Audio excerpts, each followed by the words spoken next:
যে কেসিসির প্রশাসক হিসেবে অতিরিক্ত দায়িত্বভার গ্রহণ করে নগর ভবনের নিজ কার্যালয়ে প্রথম দিন অফিস করছেন বিভাগীয় কমিশনার মোহাম্মদ হেলাল মাহমুদ শরীফ। সেখান থেকে বিস্তারিত জানাচ্ছিলেন আমাদের সহকর্মী পলাশ চন্দ্র ঢালী। গাজীপুর সিটি কর্পোরেশনের মেয়র অপসারণের পর আজ প্রশাসক হিসেবে দায়িত্ব পালন শুরু করতে যাচ্ছেন ঢাকার বিভাগীয় কমিশনার সাবিরুল ইসলাম। গাজীপুর সিটি কর্পোরেশন থেকে বিস্তারিত জানাচ্ছেন প্রতিনিধি মাজহারুল ইসলাম মাসুম। অন্তর্বর্তীকালীন সরকার দায়িত্বভার গ্রহণ করার পর স্থানীয় সরকার বিভাগের সকল সিটি কর্পোরেশন, উপজেলা, পৌরসভা এবং জেলা পরিষদের যে চেয়ারম্যান এবং মেয়র যারা ছিলেন তাদেরকে অপসারণ করেছেন। এই অপসারিত প্রতিষ্ঠানগুলোতে প্রশাসক নিয়োগ দেওয়া হয়েছে। আজকে গাজীপুর সিটি কর্পোরেশনের প্রশাসক হিসেবে ঢাকা বিভাগীয় কমিশনার সাবিরুল ইসলাম দায়িত্বভার গ্রহণ করতে যাচ্ছেন।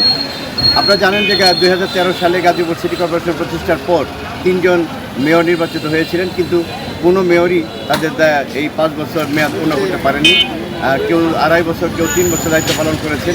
বর্তমান মেয়র জাহিদা খাতুন 2023 সালে নির্বাচিত হওয়ার পর গতকালকে তার শেষ কার্যদিবস তিনি এই সিটি কর্পোরেশনে করে গেছেন। আপনারা জানেন যে এই সিটি কর্পোরেশনের যেহেতু 3 জন মেয়র তাদের দায়িত্ব 5 বছর পূর্ণ করতে পারেনি, ফলে উন্নয়ন যে মূলক কাজকর্ম সেটিতে ব্যাঘাত ঘটেছে।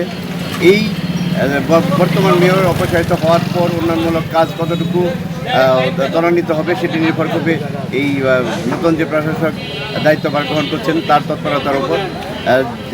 যেহেতু সিটি কর্পোরেশনের মেয়র কর্পোরেশন করা হয়েছে, কিন্তু নির্বাচিত কাউন্সিলর দ্বারা তারা দায়িত্ব পালন করে যাবেন এই প্রশাসকের সাথে। জনগণের প্রত্যাশা এই প্রশাসক দায়িত্বভার গ্রহণ করে তিনি তার বিচক্ষণতা দিয়ে এই উন্নয়নমূলক কাজ এগিয়ে নিয়ে যাবেন, এটি প্রত্যাশা করছে।